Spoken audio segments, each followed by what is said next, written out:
think. Always try to have some sort of witty way of coming into these shows, but really after the news that we just saw, there's really no way to do that. This is the Voice of Land, the Inside Edge Network, partner with LPD Productions, brought to you by the great people at Greeny Sports Cards. Go to greenysportscards.com for all the information, all of their latest shows. You can go directly to their show listings, greenyshows.com. They are great people. Jeremy and Steve, they are great people. But I know that they are probably saddened by this because I know that there's cards in this realm of sports entertainment. Kyle Busch has passed away, NASCAR driver at the age of 41. Wow. He was hospitalized earlier today with what was considered a serious illness.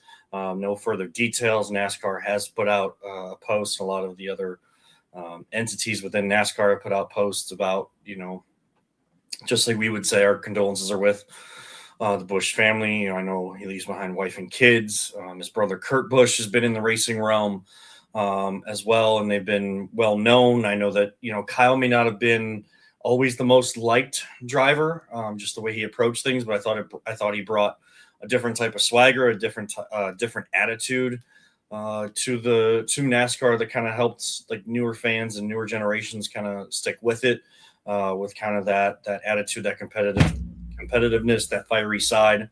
And so I just wanted to start this show by sending condolences, because that news literally came down as I was pulling up in my driveway and getting home from work and stuff, and trying to get my webcam to work.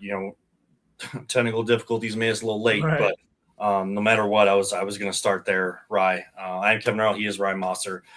Just tough news for the sports world and world in general. Age 41, Kyle Busch has passed away.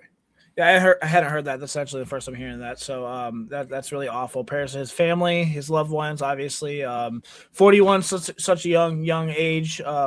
Especially when you say he has kids. Like, I'm 35, I'm right there, and I have 3 young kids. So that's don't take life for granted, for sure. Live every day just with love and cherish every moment, because you just never know, man. That's why Ryan, I think this is a good time to remind, especially as we have new audience members that come in that are tuning in because of the Inside Edge network, and the audience that AA Anthony Alford and Eli Moon, Peter Tellup, the entire crew with Inside Edge, that have started to bring in. I always say at the end of every show, Ryan, I always say, don't let people just tell you, don't let anyone ever tell you it's just a game. Yeah. I actually had a blog that the first iteration, this is kind of a story time, and it does help kind of avoid the Cavs conversation for right now, but we will have it. We will talk them, and we will talk guards. If you're looking for Brown stock, I'm sorry, that's not we will mention it, but you're going to see why. There's not much to really say, even though everybody is making content out of it, which is great. We're not those type of people. I'm so tired of it. Yeah. Videos and shorts, the guys in the league, because they're they're facing off in shorts, and yet they're throwing interceptions when there's no pass. Whatever. I know Deshaun didn't do it, whatever. But to keep it right here, I started thinking about entering this business, and I started writing. Right, I don't even think you know this story. I actually started by trying to write. I don't give myself credit for a lot of things.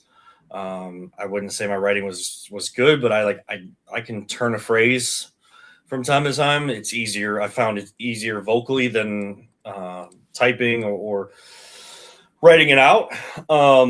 But I called it Never Just a Game, because my family told me you're upset about nothing. It's just a game, all those types of things. That all comes from going full into what you're passionate about. We're passionate about this, but you guys have the photography. You guys are passionate about that. Other people are into theater. Other people are into math. Other people are into, rocket science, those types of things. Don't let people tell you your passion doesn't matter. Basically, that's what that message is. It's not. It has nothing to do with in the grand scheme of things. Yes, they are just games. When you have life smack you in the face, And they are just races. Like when you have something like this smack you in the face today, Rye, like, again, that message is like, don't let people try to deter you from what you're passionate about. Like, go after, like, that's what is most important in life. Like, if you're going to pursue a career and things like that, pursue what you're passionate about.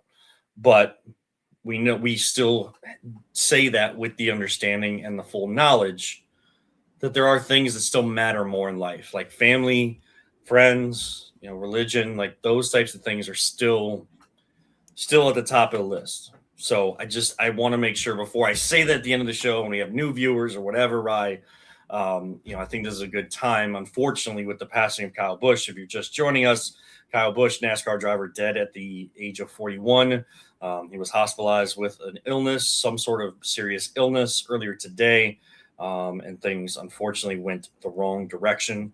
But I thought it was just a good time to just kind of remind people of, like, life matters, but within that life, passions.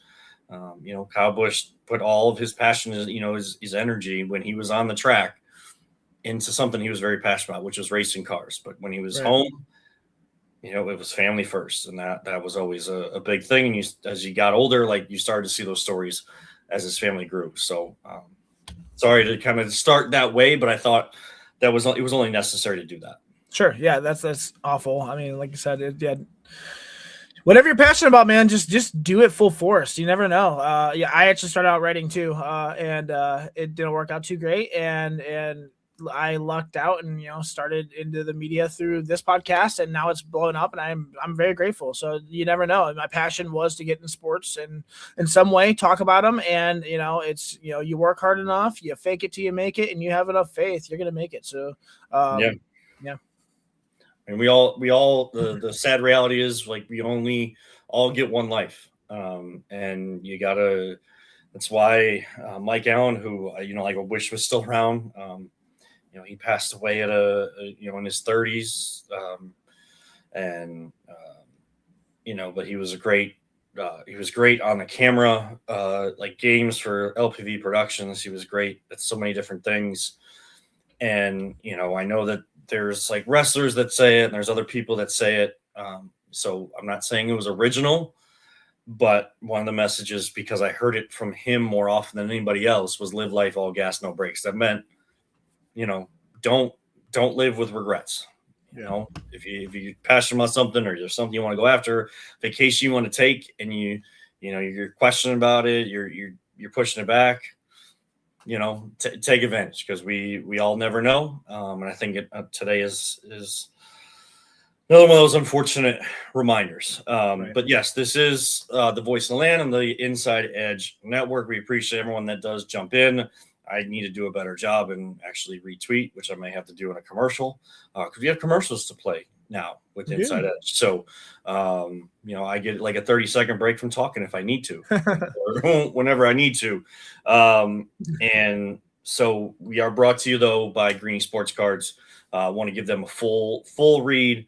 They're just the best, right? They really are. I know we need to talk to them about, possibly another like giveaway or anything like that. I was running the radio board for a show today, and they were opening football cards and, talking about the different grades and stuff like that. Yeah. Like, I heard that and I was a little confused. I've started to learn a little bit.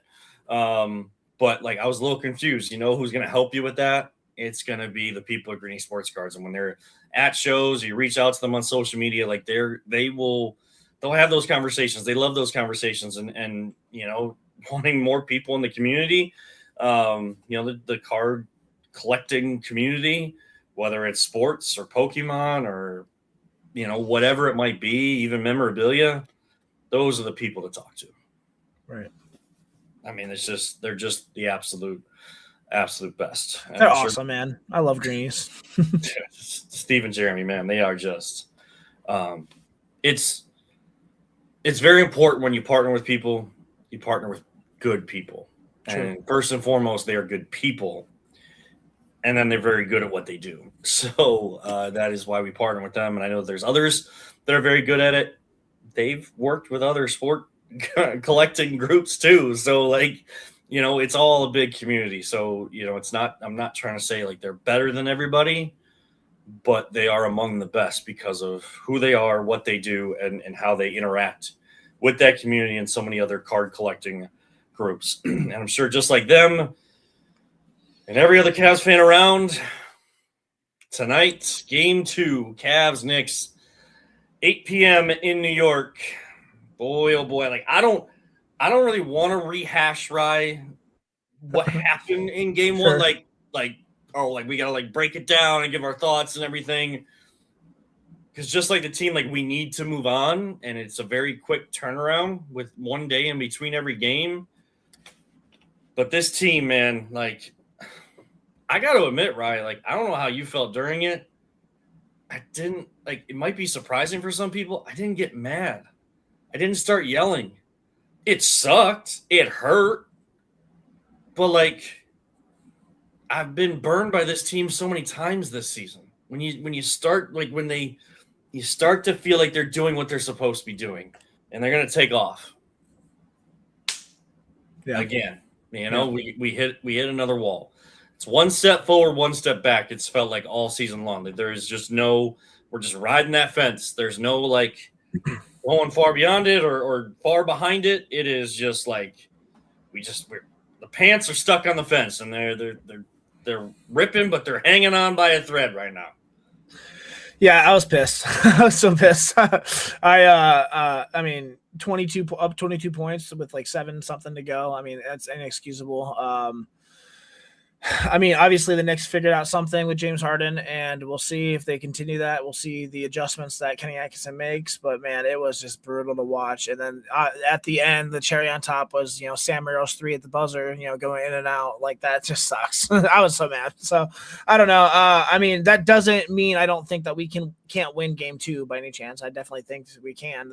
We are up 22 with just, a few minutes to go left in the fourth quarter, but I mean, until we see adjustments, well, I don't know. I'm a little nervous, but I'm excited. I was gloating. I almost turned off the game. I was like, man, this is over. And then I'm glad I didn't, because I was biting my nails. But at the end of the day, it was just one of the worst meltdowns that I've seen for a Cleveland team in a long time, especially one that's in contention for the one of the top 4 teams in the NBA right now. So yeah, and it's in those moments where I hate that the word Cleveland is associated with what happened. Sure. Because then it's fodder for the national media. And like I work with some of them, and like there's a lot of great people out there. Like this isn't a shot at the people. Like it's just like what drives content if you're going to talk about Cleveland is like, oh, like this is another Cleveland moment. Like it's a, like ha ha ha. They're a tortured fan base. Like, it's Cleveland. But like, we didn't do anything wrong. The city of Cleveland, Northeast Ohio, we didn't do anything wrong. It was the 7 or 8 guys that were in the rotation, and maybe there should have been, a couple different rotations there when you got up 22. But it was those guys on the court and the guys on the bench that are the coaches, especially the head coach. Because, yes, we've questioned Kenny Atkinson during this playoff run, but I've heard a lot of people talk about this, Ryan. I'm interested in your kind of perspective on this as well. It's the whole like, well, they had that shot against them from RJ Barrett where like it bounced high in the air and came through and right. won the game for them. Going down 0-2 to Detroit with basically beating themselves, and then game 6 not coming with any energy when you have a chance to close it out in front of your home fans. They've recovered from all of that. I'm not saying this because of the level of talent, but it definitely adds to the conversation. I need to be proven wrong again that they can recover from something like that. Because and that stuff isn't proving to me already that they can, because of the way Kenny Atkinson has talked since after that game and at practice yesterday, saying, Harden is one of our better defenders. He's great in isolation defense. Like I'm not ever considering taking him out or sitting him down in those moments. I like to save my timeouts, like for close games, which at that point it wasn't a close game, so you kind of wanted to keep it as a keep them as like double arm length away from you, like they were. So like, and then saying that the shot selection from the Knicks was in the first percentile or like the 1%. Like I'm sure you've had this with the doctor, right? Like you get your kids like head size or like weight, like it's in like the stump, or you get scores on a test, like a standardized test, and you're in the 76 percentile. Well, like that, like the higher the number, the better percentile you're in for how well you did. He said that they were in the 1% percentile for shot selection. Guess what? Superstars are going to make those. And Jalen Brunson's going to make those. So, like, don't tell me that we don't have the stats. I have eyes. Right. Don't need the stats. I got eyes. Yeah. I know Jalen Brunson's a really good player. I know that at any point he can get cooking, just like Donovan Mitchell at any point can get cooking. We saw that in game 4. Against Detroit, where he only had 4 points at the half and then scores 39 in the second half. Like, superstars can get going and hit miraculous shots at any time because they're not miraculous for them. For a role player, they would be. That's why I still don't feel good. I'm over Tuesday, but, like, I don't feel good about the Cavs recovering, especially in a hostile environment like Madison Square Garden, because of the way the coaches talked about this. Yeah, I'm less nervous because of the fact that we were up 22 with 7 minutes left in the game. I mean, of course we gave up that lead, but the fact that we got there, I mean, it just shows that this team can put, points up against the Knicks. So, it was, like I said, an all-time blunder of just you can't be up 22 points and lose the game, especially that late in the fourth quarter. It's inexcusable. But I mean, for 3.5 quarters of a game, you're dominating this team. Brunson got hot. Of course he did. He's Brunson. But I mean, did you see on Inside Edge Network, a AA was on there, I think yesterday, and he was talking about Mike Brown and how he said that previously he coached against James Harden, and he noticed something back then that every game Harden dribbles the ball at least 1,000 times, which is a crazy number compared to like his stars who are bouncing the ball, dribbling the ball 300 to 400 times a game. So his idea was to fatigue him, make him tired by dribbling, making him dribble. So by the end of the game, he's dribbled the ball so much, he's not sharp on defense. He's not the best on offense. He's tired. AA also mentioned that they may have tipped their hat a little bit or given away a little bit of information they shouldn't have. But I mean, that is an interesting point. That's something that Kenny Atkinson should look at and definitely see if we can get the ball out of his hands a little bit more. I mean, obviously, he's had how many turnovers in this playoffs already. So, I up 22, 7 minutes left. I'm not as panicked about this game as maybe some, maybe as you, I'm not saying you're panicked, but just nervous in general. I think they just need to go out there and get the job done. They can do it. They've shown that they can do it. They just got to finish. So. Yeah, like you said, like I know you don't think I'm panicking, like, and it's not panic, and I wouldn't even say it's like nervous energy or anything like that. I would say it's like preparation for disappointment, for failure, for because there's 2 other things that don't have me feeling as good. Now, I want it to be very, very clear because people have told me recently in my coverage of games and post games for certain places that I don't know ball. Whatever. Don't care. I'm going to get into the ball in a second, but my heart is always believing. If you wear Cleveland on the front of your chest, I always believe in you. Like, that's just the blind hope, believe land type person that I am, the person I was raised to be by my grandfather and my father. Like, that's so when I talk, I'm talking with my head. I'm talking with as much like whatever knowledge I feel like I can provide any perspective. I feel like I can provide. I know everybody wants like everybody that talks sports to be positive like all the time. Like that's just not. I'm going to be realistic. And if you think I'm being negative or you think we're being negative or someone that talks like us is being negative, okay, like that's your prerogative. That's how you feel. I'm telling you, I try my best to be realistic. I'm not here to like just I'm not taking it personal on any of the players like some people do. I'm not, making it personal against Kenny Atkinson. I don't have issues with the people behind the crest, behind the jersey and all that type of stuff.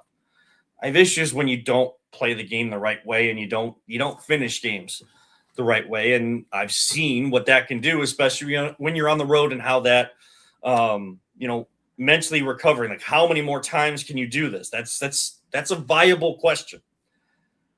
There's two other reasons why I don't mentally or like in my head as just looking at it from a sports perspective, I don't feel as good going into this game.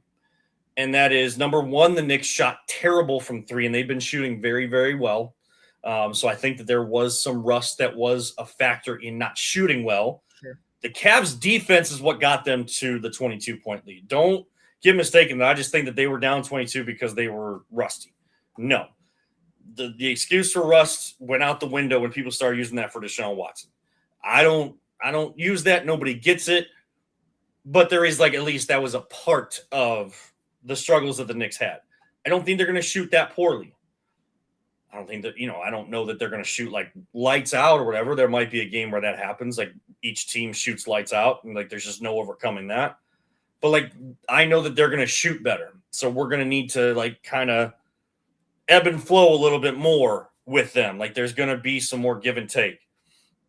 And the other reason I don't is what you were just talking about with James Harden and the dribbling. I know that the Knicks gave away some stuff, but I think they said basically what everybody knows about James Harden and how much he dribbles and all that kind of stuff. My issue is, and why this team has been so inconsistent, if I'm looking at this from a pure basketball standpoint, right? When they have great games, the ball movement is on point. The ball has energy. As much as that's cliche, the ball moves faster by the pass than the dribble. When you pass the ball around and you get out of double teams, like when a double is coming, going X's and O's here, people, if you don't like X's and O's, hit mute for a second. When a double team is coming, somebody is open, someone should be flashing before it gets there and gets their arms in your way. If you're just listening as an audio thing, I'm moving my arms like a defender. When they start to come towards you, that's when you have to pass out of it or pass through them until, like before they get all the way to you. The great games, we've done that. We've moved the ball. And even if Donovan Mitchell has shot several shots in a row and made them, or James Harden has gotten the shot at the end of the possession several times in a row, it's because the ball moved well enough and it got back to them. It still got back to your star, the players that you rely on most. They never believe in it, though. They see that it works. And it's like, nah, let's go back to the stanky leg offense, man. Like, no, we got this. Like, oh, we built some confidence. We won a game. Let's just dribble. 4 seconds on the clock. Oh, I got to do something. Infuriating. Through my legs 2 times. 1 second. Oh, 0.9. Step back. 3. Clangs off the rim. Because there is no movement. There's no energy. And guess what? Everybody says defense wins championships, and that's true, Rye. But for some odd reason, this team, their offense fuels their energy on defense. If they're not shooting well or they're having terrible possessions on offense, like they don't realize that defense is what's going to keep you in the game, and they just throw it, like they just throw caution to the wind on defense. They just don't. Doesn't look like they care. Like they just don't bring the energy because, oh man, offensively, like we're so down on ourselves. Oh, lazy defense. Oh man, OGM and Anunoby wide open down the lane. Hey, man, why didn't you rotate? Hey, dude, why didn't you shuffle your feet and stay in front of them? I don't know. So that's where I get frustrated. Yeah. I hear you. I agree. Waiting till 4 seconds to do anything to move the ball or shoot is stupid. Yeah, they definitely need to, reignite the ball movement for sure. I think Mitchell needs to stay aggressive through the whole game too. He disappeared, for 13 minutes again this last game. That can't happen. That can't.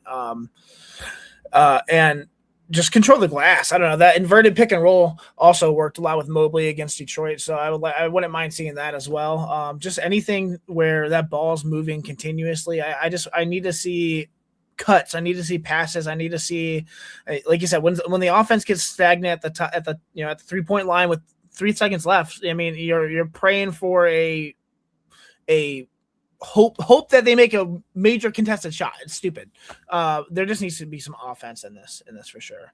So yeah, and I would love to see Mobley go inside out. Like Mobley's great games, inside to out. Yep. I know he's getting better as a 3-point shooter. I'm very surprised about that. Very pleasantly surprised. Very pleasantly surprised, but right now isn't the time to. Almost looks like working through it in a game-like situation. No, that's for the offseason. If you're going to shoot a 3, it's got to be in the flow. It's got to be the ball gets rotated around. And you've dunked on a bunch of dudes' heads already, and now they're kind of clogging the lane. Now you're open outside. Hey, I've got a lot of confidence. I've yammed on a dude. I'm fired up. That now my shot is going to fall because the ball is moving on the outside, and they're those types of things. Inside, out for Mobley.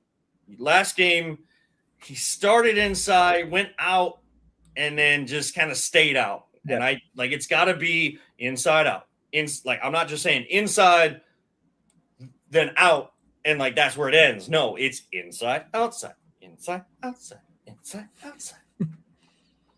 Seems like a simple concept, but that is the way that it is. I know that we have partners, though, with Inside Edge Network that we need to get to. I know that you have them on your side, Ryan. Yeah.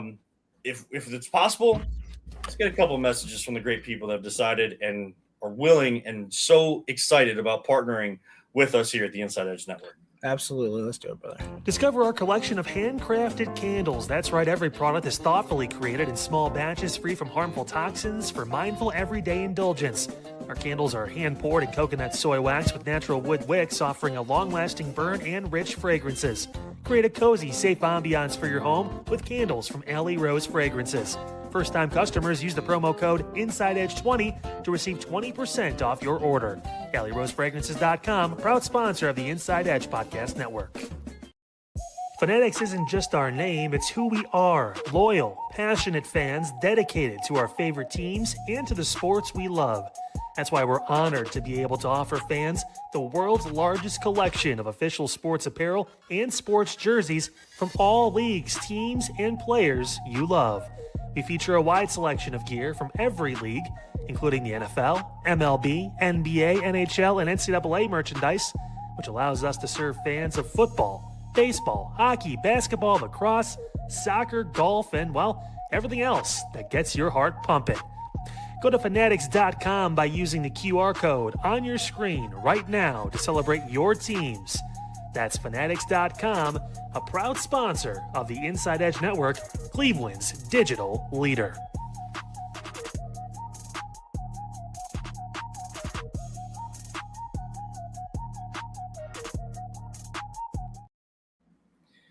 Welcome back inside the Voice of the Land here on the Inside Edge Network. Thank you to Alley Rose Fragrances and Fanatics. That is Fanatics.com. As we go through, as we've been joining Inside Edge, and some of the other shows, the graphics we're working on, making sure we get those implemented as well for the QR code.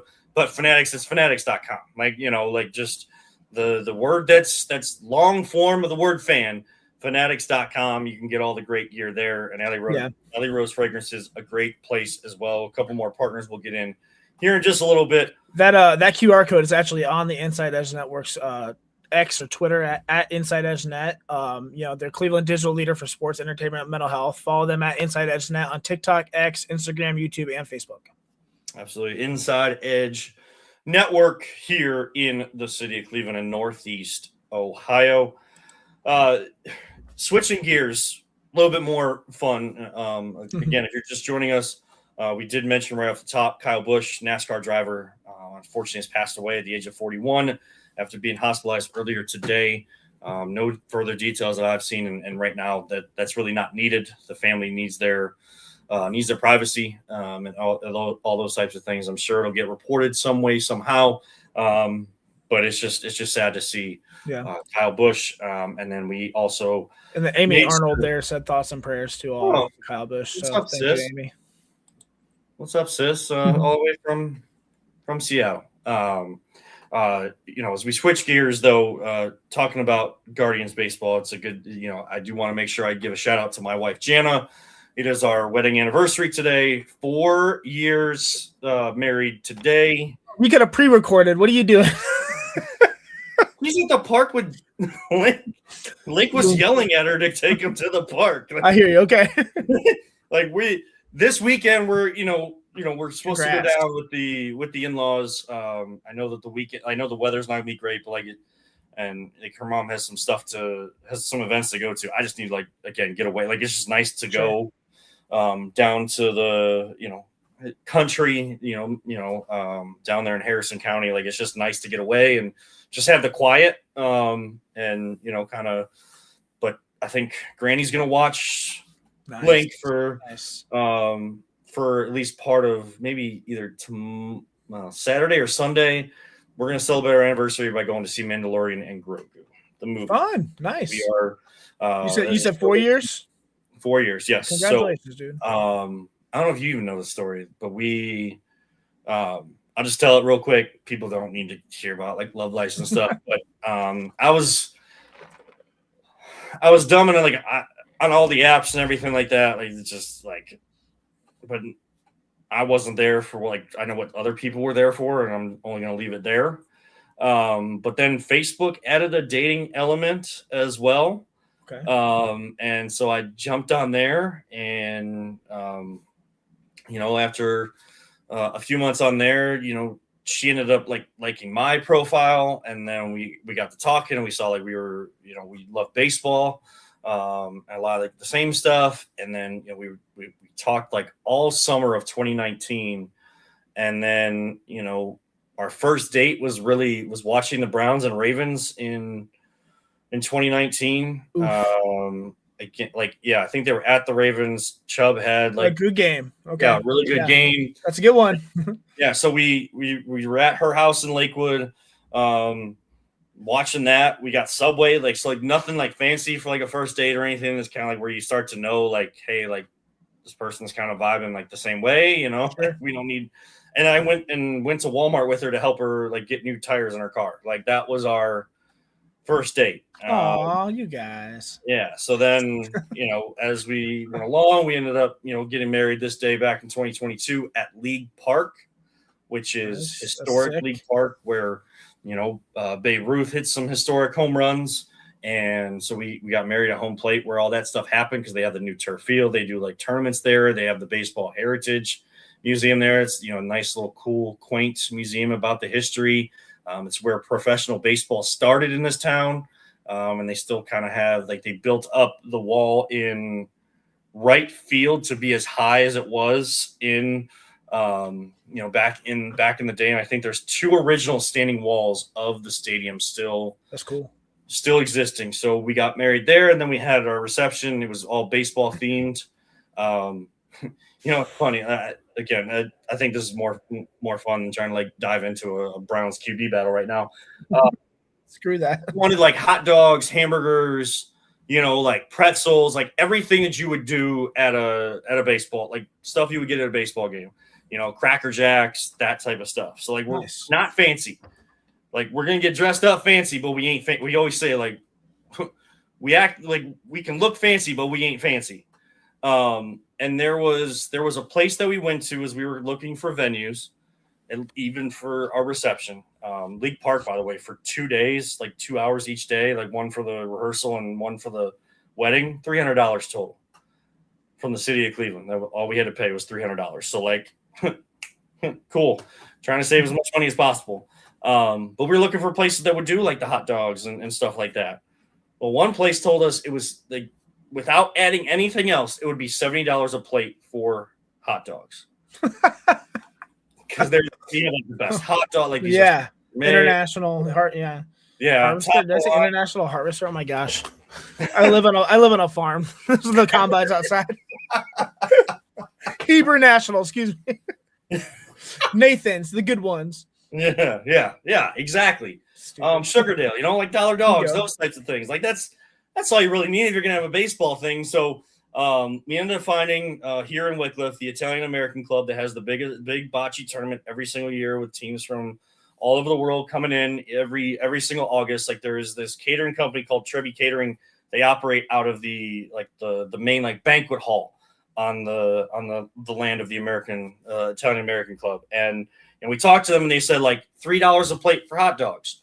Or you can, if you want to, purchase like a bunch of packs of Sugardales and we'll charge $1 a plate for the hot dog before we get into anything else. Boom. Yeah, we're in. So we had that.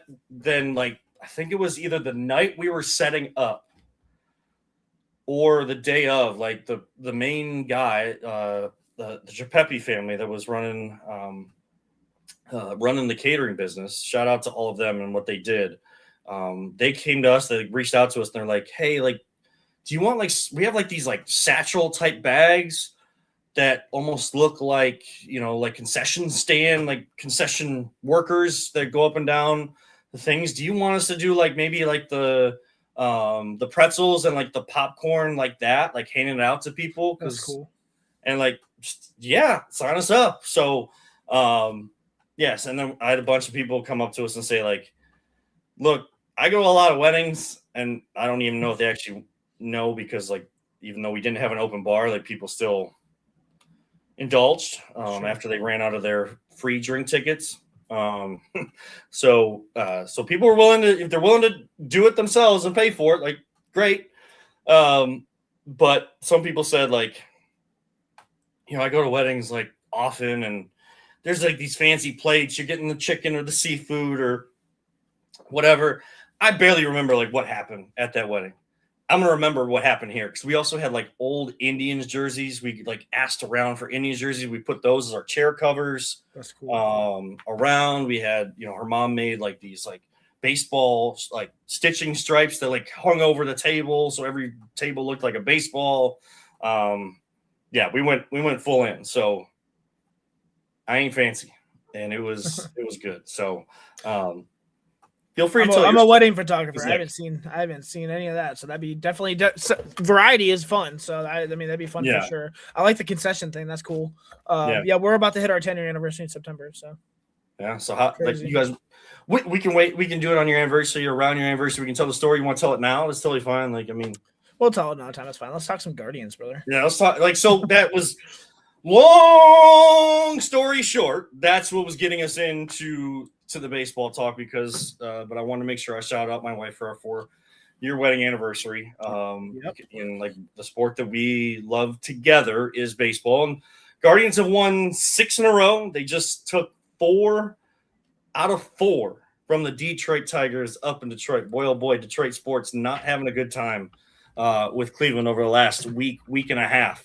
After the Cavs won 2 road games in 5 and 7, and then Guardians sweeping the Tigers. Tigers are struggling. They're also dealing with a lot of injuries. Tarek Skubal is still out, but it looks like he may make a return faster than people expected after getting his elbow cleaned up.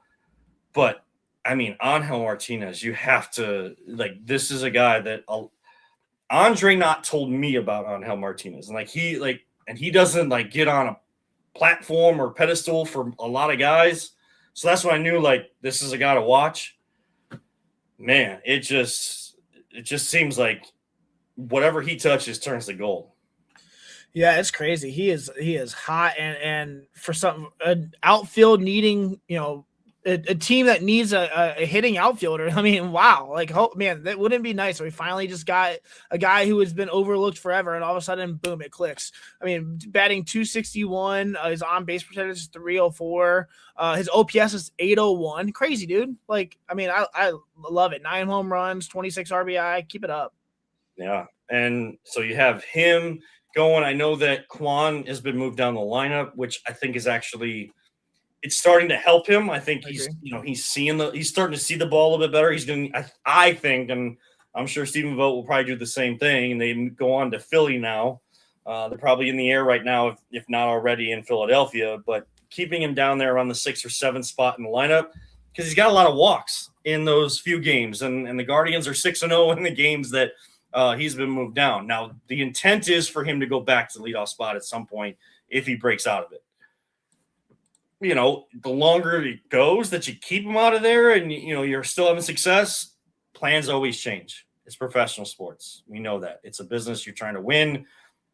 Quan understands that. But if the Guards are going to do anything this year, Quan is going to have an impact somehow. So, you know, at least I think he's seeing the ball a little bit better and starting to make the contact you want to see from Stephen Quan. Jose Ramirez was going pretty well. The last couple of days have been a struggle, but he looks like he's going to break out of it. The youth movement we question all the time, but I mean, DeLauder, Bazana. I'm not happy with Bazana's defense. Sure. I like the inability to turn the double play, like inconsistencies there, and like it almost looks like he's like, and I pretend like I'm holding the baseball, like when he's like letting it go like too late.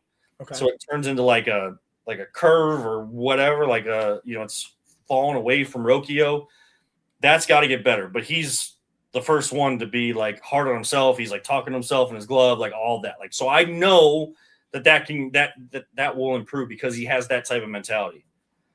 But you want to talk about rookies looking like veterans at the plate? I don't know if I've ever seen young guys like that have that kind of approach at the plate where, you know, not very often are they're going down 0-2. Right. Yeah, just very patient. I mean, it's a breath of fresh air as well. I mean, it's a short time, of course, but he's batting 300, Bazana. Like, I mean, that's awesome. I mean, he's my dog is barking. Sorry.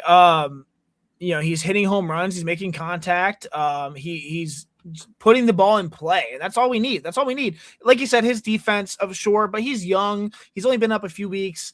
Let him get settled a little bit. But I mean, for him just to do what he's doing as soon as he is. Same thing with Chase DeLauder.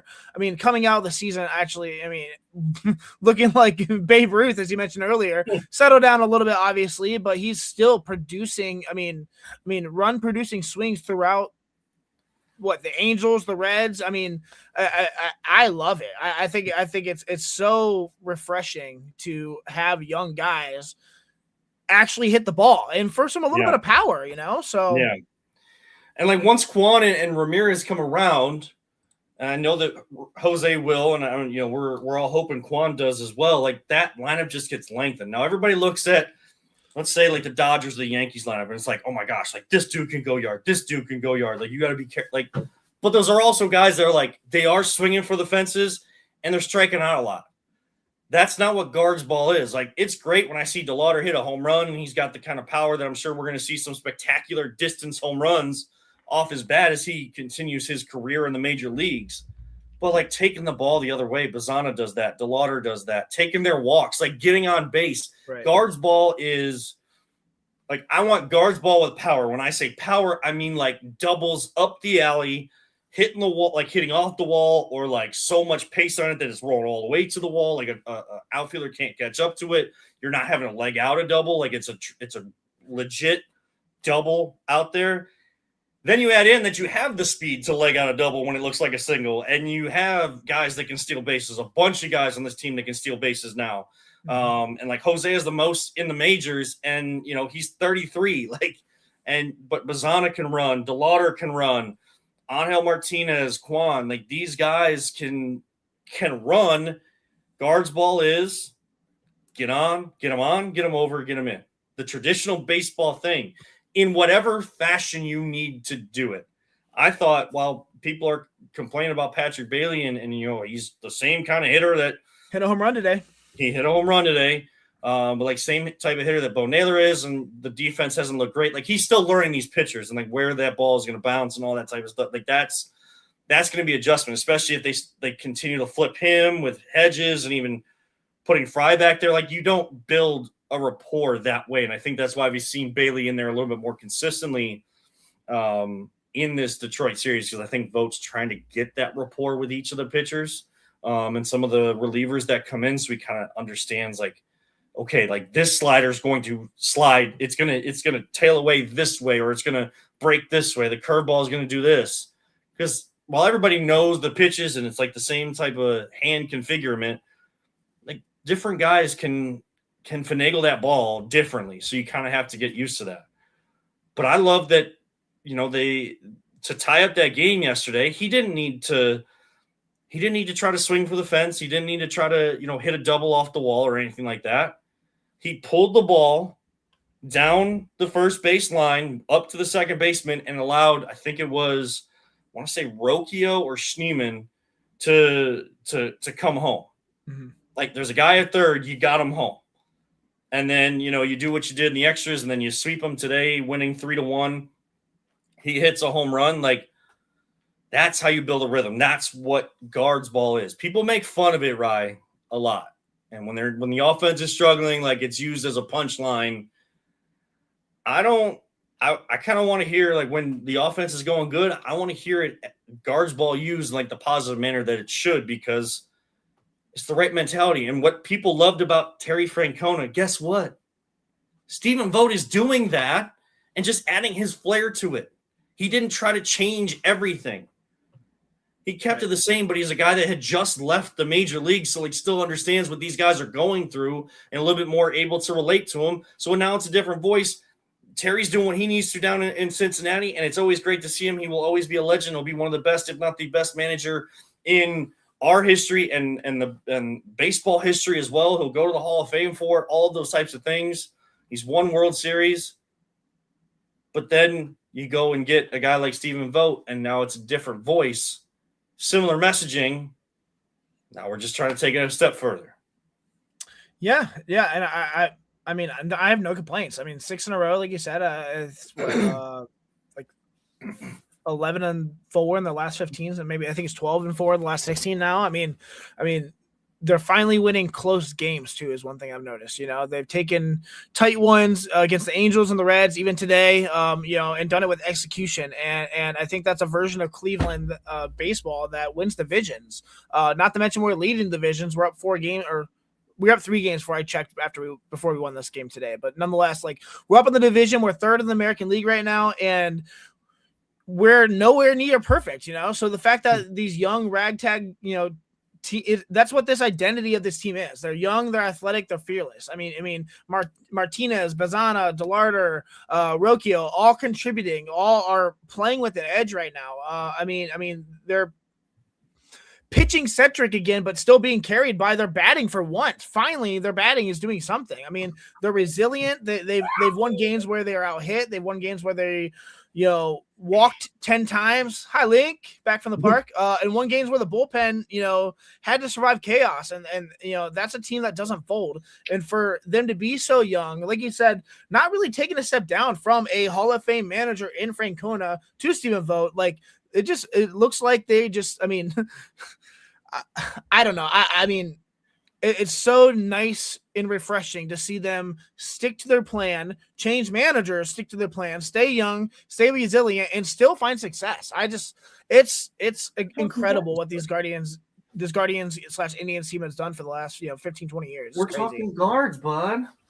Did you go to the guards game on Sunday? Yeah. Did you see Slider? Yeah, Slider waked up. Yeah, Slider woke up. Yeah, my kids love Slider, man. Mommy had to show. Oh, look, there's Slider's house. In order for Link to go to bed last night, Mommy had to show him Slider sleeping. So now he's like obsessed with, like, oh, Slider goes to sleep. Catch up, the hot dogs go to sleep. Like, oh, they woke up just like me. Like, so it's fun. But like you were saying, I'm just gonna close the door. You're good, bud. Like, there are slumps coming. I hate to be so blunt with it, but like there's slumps coming. Like right now, Quan and Jose are going through their slumps. You're finding ways to win games. If a young guy or a couple young guys start to slump, you want to carry them in those moments. Quan and Jose and your veterans. Oh my goodness, you just yeah.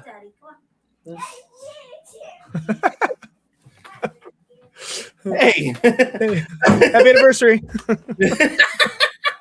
But like I said, I mean, there's slumps coming, but you want like different guys if they're not going good. At that point, you want them going good. So then, and you want the pitching to stay as consistent as possible. Are there going to be games where you get blown out? Yeah. There are going to be games where like it's 2-1 and you fall short of it. Yeah. That's not a time to just complain about the offense or say that we need to fire the hitting coach or anything like that. Let this young team work through it. We're not quite at Memorial Day. It is Memorial Day weekend, and we do celebrate all those that paid the ultimate sacrifice and are in the military, veterans, first responders, all of that. And to my late grandfather, like that's memorialize him this weekend and everybody like that. Whether the weather's good or not, we still remember what the day is for. But they always say like your identity's built, like you want it built kind of by Memorial Day. I would say that they're kind of building an identity, and that identity, I don't have like a different word for it, but it's definitely guards ball based, and it's execution. It's a willingness to fight for your brother, and you see it. Like you see the love on this team, and all good teams, you see it. That might be cliche too, Rye, but I don't know. This team, like.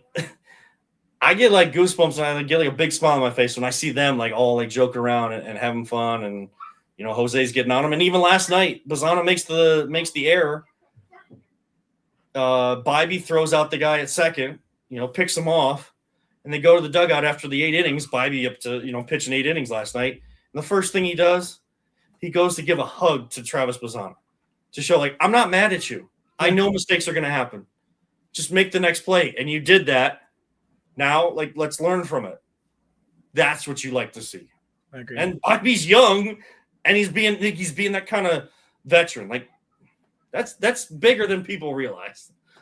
Absolutely agree. Yeah. It's fun. They're young, and there's a lot of baseball to be played. So we'll see what happens. Before we get out of here, we have a couple more ads to play real quick. You want to do that? Yeah. So let's take a quick break. We'll do very, very quick Browns. And get on out of here. Like I'm talking, like I only got a couple thoughts. I don't know what you got, but our partners matter the most. Let's hear from them right now. Clean energy, bold flavors, and no jitters. See why people won't shut up about Dubby. Clean energy, no jitters or crash. Whether you're starting your workday or getting ready to exercise, Dubby Energy helps you lock in and focus. With over 15 flavors to choose from, you can't miss. Order W Energy right now by using the QR code on your screen and use the promo code InsideEdge10 to receive 10% off your order. W Energy, your energy-focused sponsor of the Inside Edge Network, Cleveland's digital leader. Mosser Moments Photography is a husband and wife wedding photography team based in Cleveland, owned and operated by Inside Edge Network's very own Ryan Mosser and his wife, Hallie. For the past 10 years, they've captured more than 100 weddings across Northeast Ohio and beyond, always working together as a true two-person team. Their style centers on authentic, emotional storytelling, documenting the real moments between two people in love and creating images that feel natural, comfortable, and true to the couple. Rooted in Northern Ohio but inspired by their travels, Ryan and Hallie bring a warm, personal approach to every wedding day. Their work blends experience, consistency, and a genuine passion for helping couples relive their best day through timeless photography. Learn more at MosserMomentsPhotography.com by using the QR code on your screen right now. MosserMomentsPhotography.com, a proud sponsor of the Inside Edge Network, Cleveland's digital leader. Hey, I recognize that name. Monster Moments Photography and W Energy. Thank you to them. Thank you to Greeny Sports Cards. Thank you to Alley Rose Fragrances, and thank you to Fanatics as well, and all the great people that are partnered and part of the Inside Edge Network here in the city of Cleveland. And I love all like the mental health type programming that we do as well with absolutely with, Eli and his dad, Papa Moon, and all that. I love the emphasis on that and trying to do things a little differently. I'm glad we were in a break right there because I don't think anybody needed to see my kid like just run around without clothes on. Somehow, like very quickly, things have turned since he got home. But just wanted to close out. I mean, like it is, while we joke around about it, like it's still important to talk about like something that is in the news, and it is, I don't have an issue with look, right now, I'm gonna say it right now. I don't have an issue that Myles Garrett's not here. It doesn't mean that he wants to be traded or anything like that. Like Let's stop reading so much into that. Would it be nice if he's here with a new coach and new system, or at least like new people around? Yes. I'm pretty sure he met Todd Monken back in 2019 because he was here. So, like, there has been a face-to-face at some point, just not in 2026. So, June 9th, write that date down. That's when we talk about, Miles, because that's the 3 days mandatory before their summer break. But the QB battle,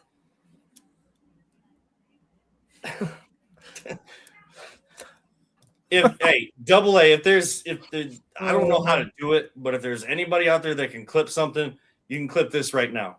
I'm telling you right now, it has nothing to do with football. And I'm going to keep saying it. I do not want Deshaun Watson to be the quarterback of this team. Now, people will tell me, just get used to it because it looks like that's what's going to happen.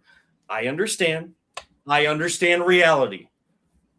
But that doesn't mean that if he is named the starter and he starts week 1, I have to watch every single minute of the game. And that also doesn't mean that I'm not a true fan.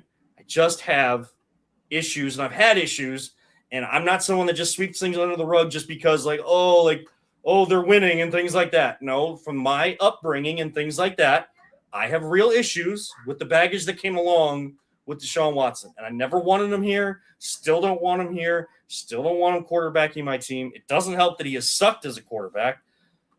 And no, I'm not going to believe that he's good until he does it against actual real live action in pads in the regular season when it actually counts. I don't care about how great he looks in shorts and pants or shorts and T-shirts right now in a practice. I'm not saying I'm not going to watch the games. Like, that would be even hotter take. Like, I'm not going to watch any Browns games because he's the quarterback. But I'm not going to be locked in every minute because it's going to be very difficult for me if he becomes a quarterback again, and I have to watch that. You heard it here first, man. Yeah, I don't know. I just want to win football. I Todd Monken's the first year head coach, and I mean, he's going to do whatever he thinks is best for the team for him to win. And we'll see. I'm not going to speculate. I'm so tired of can we change the stupid narratives, the stupid movie? It's on every year where Myles Garrett's not. Who cares? Who cares? He just broke this. No, I'm not yelling at you. Broke the freaking sack record. He's going after Bruce Smith's record of 100 sacks in a career. Like, he's got quite a way to go still. He's going to dominate. Who cares? This is not mandatory. There people who are expecting him to be there. Why? You're dumb. Stop. Like, he's not a leader. I don't even care about being a leader. I mean, no, I know that. I'm just saying, that's why people want him there, is because they think that just shows great leadership, and you should meet Miles is going to do Miles. If I'm Myles Garrett, quarterback on Sundays. Yeah, if I'm him, I'm not going either. I'm not. Cool. Like, I will see you when I have to be there. When anything that's non-mandatory, sorry, I'm not doing it. And that might be a bad way to look at it. But like I said, if I'm Myles Garrett, who's breaking records and has shown time for at least 7 seasons now that he has not been there, that he's not going to show up and he can still produce the way he does. Like, stop crying about it. He's not going. In this quarterback battle, the counting the snaps, the stupidest thing ever. I could care less. This is meaningless football until they actually get pads on, until we finally start seeing some preseason games. I could care less. I just want the best player out there. I want this team to succeed. I don't know if they're going to be good this year. I mean, for once, I finally see the light at the end of the tunnel. For once, finally, after this draft and after the offseason. So, again, I have no idea. I'm not going to speculate. I'm not going to, if I'm a betting man, which I'm not, I'm going to bet that we're still picking in the top 10, top 8, even maybe closer to, top 5. I don't know. But until we get to mandatory minicamp, I could give a toot. I don't know. You say bleep. I mean, I don't know. Toot's fine. This is a family show. Nonetheless, change the page. I'm so tired of it. I'm done. Look, like you said, the light at the end of the tunnel. I think that's something that we all need to take stock of and perspective on. Right. That for the first time in a while, at the very, I'm not saying I have these high hopes and these unnecessary, unrealistic expectations and hopes and stuff for this team because they have to go out there on the field and prove it to me. But it no longer feels like we're trying to take shortcuts, and we're like trying to get to where you're supposed to be and consistent winning the right way. And I think that is the only way to really say that. My kid is absolutely going crazy, so I'm going to put this episode to bed. Let's hope the Cavs do something tonight. And I mean, it's not over even if they go down 0-2. We saw that against the Pistons, but it's going to be a lot harder to win 2 at home, and you've already lost 1 at home, so the Knicks know that you're vulnerable at home. So you're going to need, whether you win tonight or not, you have to protect home court, and hopefully we're still talking about this series next week. We are on every single Wednesday, every single Thursday. Oh, my gosh. I don't even know what day it is. Oh, man. Thank you to the Inside Edge Network. Thank you to all of our partners. Thank you to my partner, Ryan Mosser. Thank you to Peter Tulip, AA, Eli Moon, everybody with Inside Edge, of course. And I am Kevin Earl, reminding all of you sports fans, don't let anyone ever tell you it's just a game. We truly love you all, 3,000, especially on a day like today. Don't talk about it, be about it. Condolences to Kyle Busch and his family. Yeah, real quick, right after this, in like 5 minutes, the Commissioner Cast Fantasy Football Podcast are going to go live. We are just going to do a mock draft. It's going to be a super flex 12-team rookie dynasty draft. So if you're interested in that, come on over and check us out. We're going to go live here on Twitter at Dynasty CLE in a couple minutes. So yeah, so at Dynasty CLE, you can chat with us there. You can chat with us at BTL_pod or myself at Kevin7. That's Kevin with an A. That's Mike Allen, the late, great Mike Allen always used to say, live life, all gas, no brakes. We truly love all of you, and thank you so much for tuning in. Have a great night, everybody.